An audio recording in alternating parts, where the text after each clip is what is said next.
Welcome to the Slop Temple. We pray this video helps. In this video, I will show how to change wheel bearing on Chrysler Town Country, full guide.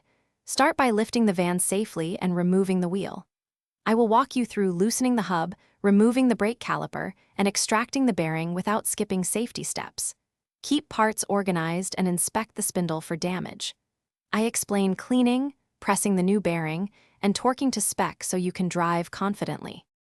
Begin by loosening lug nuts, then safely lift and support the van on jack stands. Remove the wheel, brake caliper, and rotor so the hub assembly is exposed.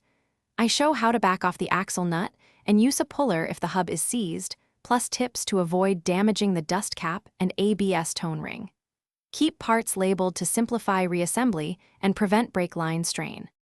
With the hub removed, I demonstrate removing the old bearing using a press or driver to avoid misalignment.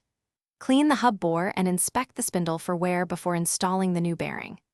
I guide you through pressing the bearing evenly, reinstalling seals, and greasing if needed.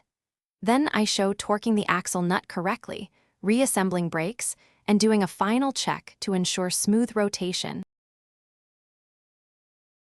Thanks for watching. Consider subscribing if we helped you.